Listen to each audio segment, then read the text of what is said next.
Um dos aspectos mais fortes do ministério de Jesus era trazer a libertação para aqueles que estavam oprimidos, aqueles que estavam sofrendo de opressão ou de pressão espiritual. Jesus milagrosamente, de uma forma sobrenatural, libertava e trazia uma nova realidade, uma realidade de cura, de transformação, de milagre, de salvação. E é sobre isto que nós falaremos hoje, sobre os milagres, em especial sobre este milagre que nós vamos ler em Lucas capítulo 8, que é um convite para que nós todos venhamos a Jesus, ouvir a sua palavra, e conhecendo a palavra, possamos tomar a decisão de aceitar esta palavra, e ver a nossa vida sendo transformada. E não é transformada por uma religião, não é transformada pela tradição de vir na igreja no domingo, mas é transformada a partir do momento que eu experimento o poder de usar a autoridade espiritual que o Senhor deu para a minha vida, que Ele nos entregou, para que no nome dEle possamos fazer coisas muito maiores do que aquelas que Ele fez. Lucas capítulo 8, do verso 8 ao 28, do verso 28 a 38, vai falar sobre isto. Mas antes de falarmos sobre Lucas, eu gostaria que você lesse comigo Lucas 9, do 1 ao 2. Antes de falarmos de Lucas 8, vamos ler Lucas 9, do 1 ao 2. Vamos juntos? Reunindo os 12.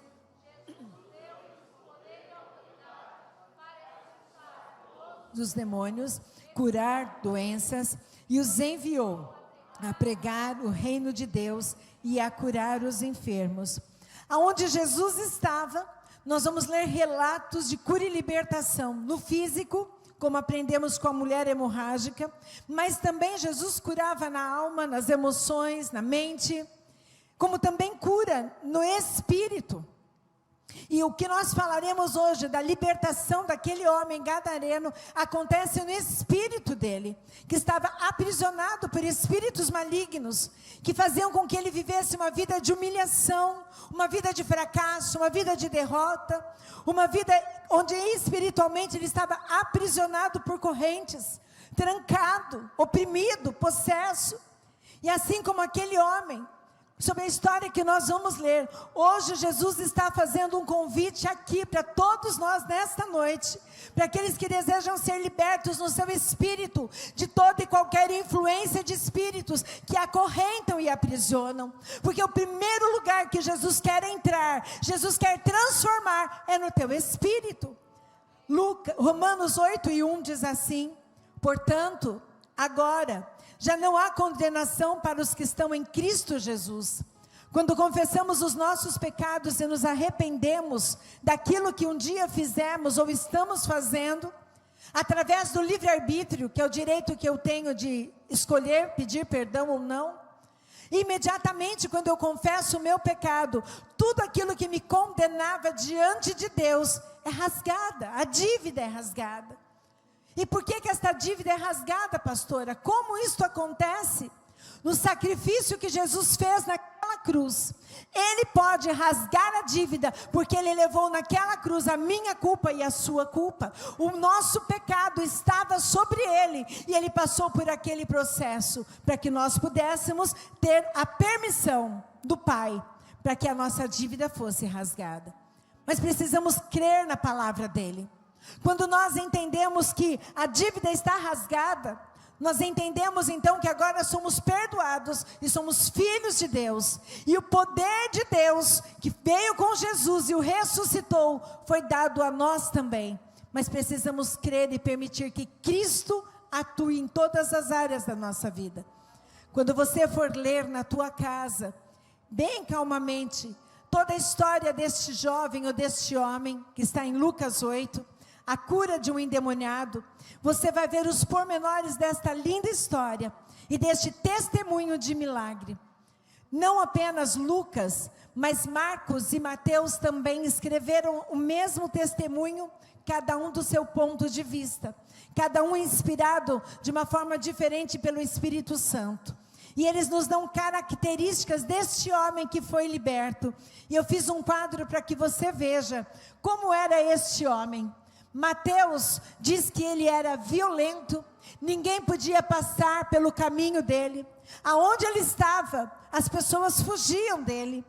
Marcos, ele diz assim, ninguém podia prendê-lo, nem mesmo com correntes. Quando foi acorrentado em seus pés e nas suas mãos, ele quebrou as correntes de ferro dos seus pés. Noite e dia gritava, ele se cortava com as pedras da sepultura onde ele morava, e também com as pedras das colinas. Lucas, o nosso amigo que hoje nós estamos usando como referência, diz que aquele homem fazia muito tempo que ele não usava roupas. Antigamente eles usavam duas roupas, duas peças. Então eu imagino que a primeira peça não estivesse nele, não totalmente nu. Mas a Bíblia não fala sobre isso, é só uma consideração. Mas fazia muito tempo que ele não usava roupas, não vivia em casas, mas vivia em sepulcros. Essa era a realidade daquele homem. Eu imagino que nenhum de nós aqui esteja passando por uma situação dessas, mas ainda que alguém esteja passando, o mesmo Jesus que libertou aquele homem está aqui nesta noite e vai te libertar. Aquele homem tinha uma vida desgraçada, uma vida miserável, uma vida onde ele não se relacionava mais com pessoas, ele não convivia com a família, ele não morava na casa, ele não tinha dignidade nem mesmo para poder usar a roupa. Diz a palavra de Deus que ele era considerado um homem louco, sem juízo, sem senso. E eu pergunto para você, quem é que gostaria de conversar com uma pessoa assim? Quem é que tem na sua lista de amigos alguém com essas características? Quem atenderia um WhatsApp de alguém durante a madrugada ou responderia uma mensagem? Quem teria coragem de ir lá tomar um cafezinho com ele numa sepultura? Não acho que alguém aqui gostaria de ter um amigo como ele. Mas a palavra de Deus vai dizer que quando Jesus chegou naquele lugar, este homem foi na direção de Jesus. Jesus não precisou ir até ele que foi até Jesus. E nós vamos entender hoje, para todos aqueles que desejam viver uma vida livre, liberta, sem acusação, sem culpa, sem nada que o prenda, aprisione, limite o seu potencial. Todos aqueles que desejarem viver esta vida livre que Jesus veio para trazer, entendam que a primeira condição é que você precisa reconhecer ou entender que existe uma incompatibilidade das trevas com a luz. Lucas 8:28 diz que quando viu Jesus, gritou, prostrou-se aos seus pés e disse em alta voz: que queres comigo, Jesus, Filho do Altíssimo? Rogo-te que não me atormentes. Para aquele homem completamente na escuridão, para aquele homem totalmente controlado por espíritos malignos que levavam ele a fazer estas coisas. Entenda, ele não fazia porque ele queria, ele fazia porque ele estava sendo usado por estas entidades ou por estes espíritos, e ele fazia isto controlado por eles, na sua mente, nas suas emoções e no seu corpo. Então quando ele se depara com Jesus, assim que Jesus pisa naquela terra, naquele lugar, ele havia acabado de acalmar a tempestade, estava junto com seus discípulos, e diz a palavra de Deus que ele atravessa para o outro lado, e agora quando ele chega, aquele homem vai na direção dele, mas ele não vai para agredi-lo, ele não vai para machucá-lo, ele não vai com armas e pedras na mão, mas ele vai e se prostra. Por quê? Porque diante de Deus, até aquele que não crê no Senhor terá que dobrar o seu joelho. Então a palavra de Deus diz que aquele homem, ainda que estivesse com a sua vida destruída, ele prostrou-se diante de Jesus, porque ele reconheceu que Jesus tinha poder e autoridade que foram dadas pelo Pai, e a mesma autoridade que Jesus recebeu, nós temos também. Todo aquele que confia em Cristo e na sua palavra tem poder e autoridade. Diz que aquele homem foi até ele e disse: não me atormentes. Mas quem era o atormentado? Quem era o homem sem juízo? Quem era o homem que não vivia dentro da sua casa, vivia numa sepultura? Era ele, mas o espírito que estava nele, aquilo que agia na vida dele, A presença do Senhor ele não suportava. As trevas não suportam a luz. Satanás não suporta a presença dos filhos de Deus. Então eu quero dizer para você nesta noite, as trevas terão que bater em retirada, porque o Senhor, Deus dos exércitos, o Senhor das luzes, ele está aqui nesta noite, e nada ficará oculto, encoberto. Nada da tua vida poderá ficar encoberta à luz do Senhor. Então, se você deseja viver uma vida livre, você precisa entender o que é de Deus e o que não é de Deus, o que é dos céus, o que não é dos céus, o que é da luz e o que não é da luz. Não podemos dizer que somos filhos da luz se não andarmos segundo a palavra de Deus. Não podemos dizer que de nós flui rios de águas vivas, se quando nós sairmos daqui, de dentro de nós sair barro e lodo. Este homem que era tão violento, chegou até Jesus, reconheceu a sua autoridade. A presença de Jesus atormentava aquele espírito, aquele que agia na mente daquele homem. As trevas não suportam a presença da luz, por isso elas recuam e são incompatíveis. Incompatíveis. Talvez aqui tenham vidas que já tenham passado por uma experiência destas. Talvez pessoas em depressão, pessoas tristes, pessoas angustiadas, pessoas que aparentemente têm raiva, têm ira, vivem atormentadas, com insônia, com pensamentos de morte, de destruição, pessoas tomadas pelo medo, mas quando entregam a sua vida a Jesus, eu quero dizer a você, quando entrega a minha vida a Jesus, toda a enfermidade, todo o medo, toda a insegurança tem que sair da minha vida, porque isso não pertence ao Senhor, mas pertence ao nosso inimigo e adversário. Mas pastor, eu venho na igreja, pastor, eu participo da ceia, mas eu ainda sou controlada pelo medo. Eu quero dizer para você, existe alguma porta aberta, existe alguma brecha aberta, mas nesta noite será fechada em nome de Jesus, e essa porta que está aberta terá que ser fechada, e será selada com o sangue do Cordeiro, e o inimigo não poderá mais entrar. Talvez você esteja vivendo isto hoje, mas eu quero dizer a você, o Deus que te trouxe aqui, o Espírito Santo que te trouxe aqui, Ele tem poder e Ele tem autoridade para destruir todos os grilhões e arrancar você de qualquer que seja a prisão que você esteja. Irmãos, existe um reino de Deus, mas existe o reino do nosso adversário. Existe um reino espiritual acima do reino natural, e neste reino espiritual ele influencia o reino natural. Eu quero dizer para você que este reino espiritual, ele exerce influência de acordo com a permissão que eu dou para ele.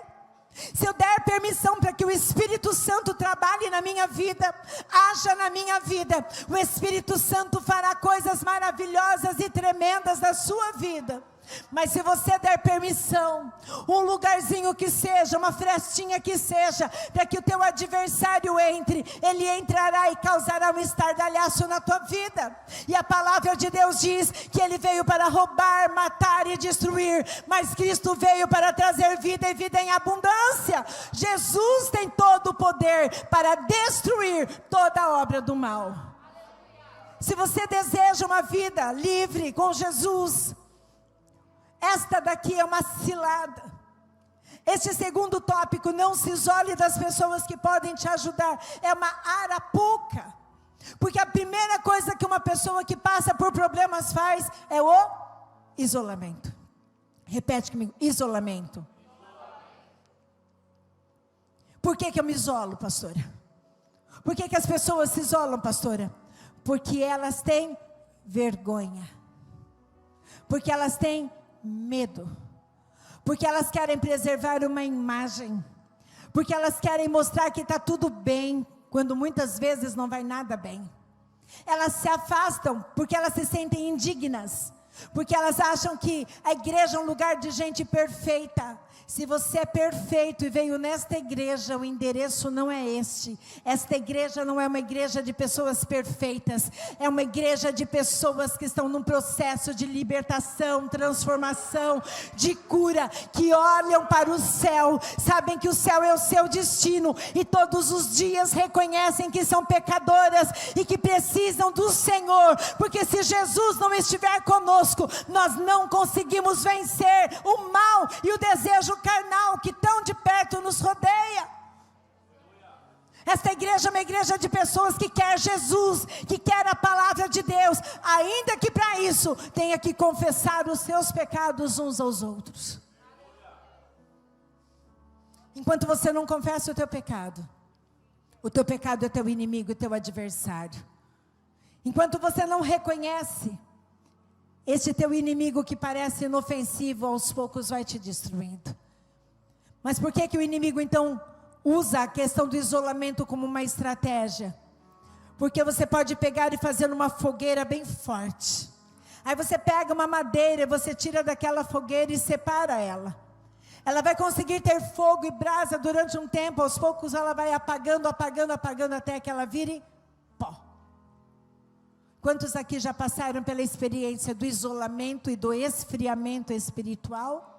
Porque se afastaram do corpo, se afastaram da comunhão dos santos. Por que santos? Porque somos santificados através de Cristo. É isso que o inimigo quer. Ele quer te isolar, te afastar. Uma influência maligna sobre a tua vida sempre te levará ao isolamento, porque sozinho você é mais vulnerável, você é mais fácil de ser destruído. Ficar sozinho em silêncio é delicioso. Ficar quietinha é maravilhoso, mas ficar em silêncio, solitude, não quer dizer isolamento.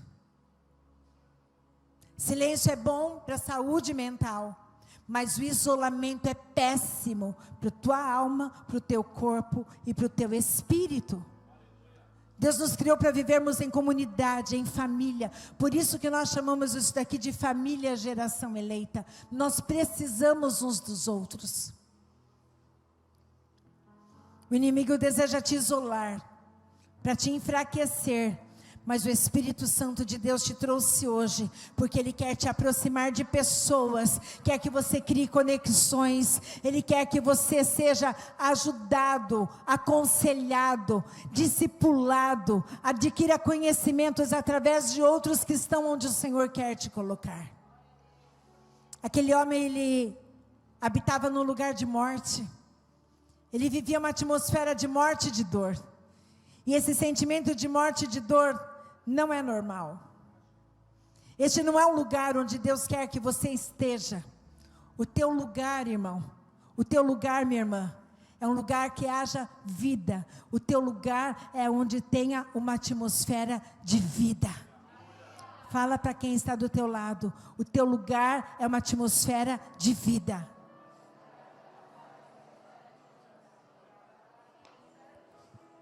Portanto, não se isole das pessoas que podem te ajudar.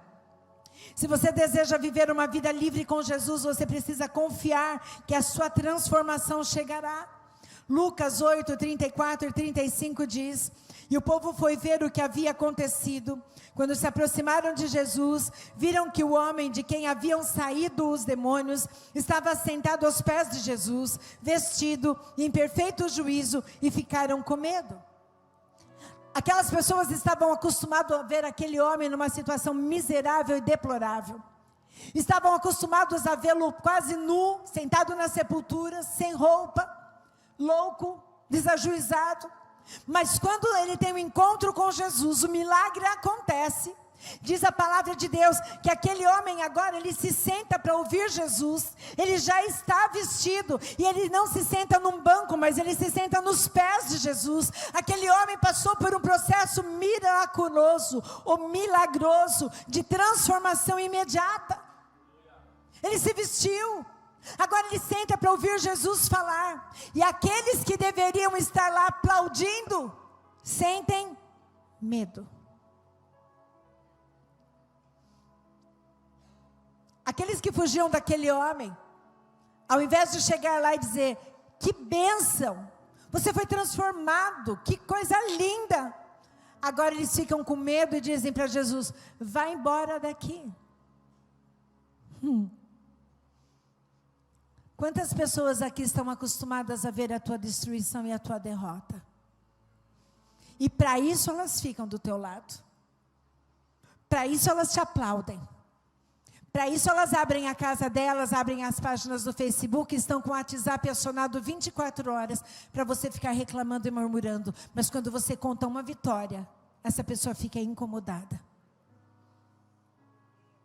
Gostavam de ver aquele homem na desgraça, mas quando ele entrou na graça, eles não gostaram, eles ficaram com medo, porque sabiam que existia algo sobrenatural naquele lugar. Eles haviam concebido talvez que aquele homem morreria naquela condição subhumana. Mas quando viram a transformação dele, não suportaram ver a transformação dele.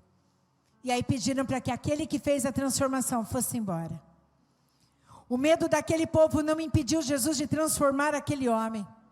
O tempo que aquele homem estava vivendo naquela situação não impediu que ele fosse liberto.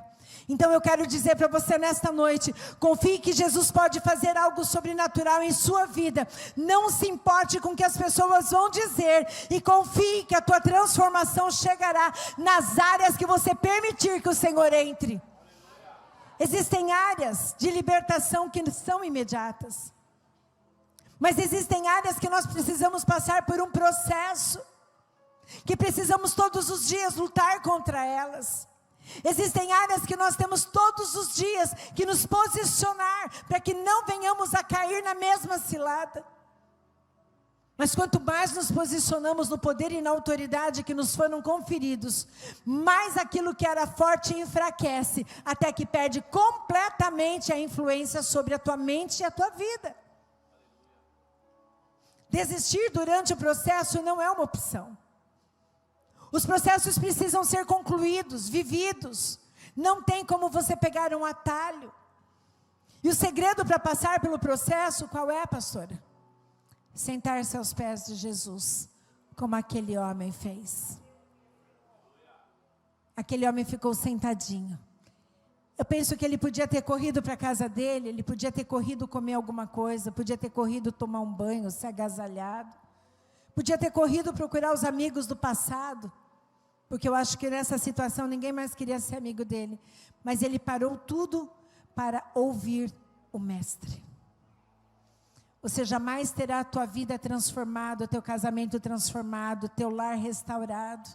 Você jamais terá a tua cura física e emocional, jamais terá a tua mente liberta, se você não dedicar tempo para sentar e ouvir Jesus falar. Deus quer ver em você confiança e rendição. Talvez você já tenha sido liberto, mas você precisa viver liberto.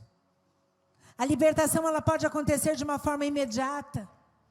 Uma pessoa que fumava, ela imediatamente para de fumar, mas ela precisa manter. Eu vou estar dando o exemplo do cigarro, porque é um exemplo. Mas existem pessoas que não fumam e são muito mais contaminadas. E quem é que conhece? Só Ele. Ninguém mais conhece. Ele conhece a tua mente, Ele conhece o teu coração. E Ele não autorizou ninguém a te julgar e condenar, porque o único que morreu para te salvar foi Ele, e o único que pode fazer isso também é Ele. Mas o inimigo, ele nos condena. Ele é especialista nisso, porque ele é um derrotado, fracassado, e ele quer que todos acreditem nisto. Mas eu quero dizer para você que existe uma esperança, você precisa crer na tua transformação. E quando ela acontecer, compartilhe os milagres que Jesus fez na tua vida. Diz a palavra de Deus que os que o tinham visto contaram ao povo como o endemoniado fora curado. Nenhum milagre que Jesus fizer na tua vida é só para você. Nenhuma transformação que Jesus promover na tua vida é só para você. Tudo que Jesus fizer, ou der, ou agir, ou transformar, é para você e para todos aqueles que convivem com você de perto e de longe. Por isso, compartilhe os seus milagres. Se você deseja viver uma vida livre em Jesus, troque as suas palavras de murmuração por palavras de adoração e de gratidão. Se você quer continuar vivendo milagres, a sua casa pode ter um ambiente difícil, teu lar, teu relacionamento, mas chame o nome de Jesus, clame por Jesus, peça a Ele que te dê sabedoria, que esteja com você, convide Jesus para entrar, como aquele homem fez. Ele foi até Jesus. Valorize quem Jesus é, irmão. Valorize Jesus deste lugar. Valorize o Jesus que morreu naquela cruz. O Pai, valorize. Leve a libertação para a sua casa e para os seus relacionamentos. Aquele jovem talvez tenha tido alguma briga familiar, talvez tenha tido algum desacordo na casa, talvez a sua família fosse disfuncional e por este motivo ele acabou indo para a rua. Talvez ele tenha tido algum problema. E diz a palavra de Deus, se você for ler toda a história, que assim que ele foi curado, Jesus então disse para ele, olha, vai e volta para a tua casa. Ele queria ir com Jesus no barco, e Jesus disse, não, volta para a tua casa, volta para a tua família. Sabe o que quer dizer isto? Que aquilo que ele recebeu, ele tinha que compartilhar dentro dos relacionamentos dele com a família dele. Quantos aqui têm compartilhado da palavra? Quantos aqui têm dividido a oração dentro de casa? Quantos aqui têm compartilhado alegria? Quantos daqui têm compartilhado aquilo que Deus tem trazido ao coração? Quantos aqui levam o louvor da igreja para dentro da sua casa? Quantos daqui levam essa libertação? Aquilo que você carrega transforma o ambiente. E eu quero dizer para você, não existe ambiente neutro. Nós temos que usar tudo aquilo que recebemos aqui para criar na nossa casa uma atmosfera de milagres, levando libertação também para quem está lá. Lucas 8, 37 e 38 diz, o homem de quem havia saído os demônios, suplicava-lhe que deixasse ele ir com ele, mas Jesus o mandou embora dizendo, volte para casa e conte o quanto Deus lhe fez. Assim o homem se foi e anunciou a toda a cidade o quanto Jesus tinha feito por ele. Aquele homem abandonou a sepultura. Aquele homem saiu de uma atmosfera de morte e entrou numa atmosfera de vida. Saiu de uma atmosfera de perturbação e entrou agora numa atmosfera de paz.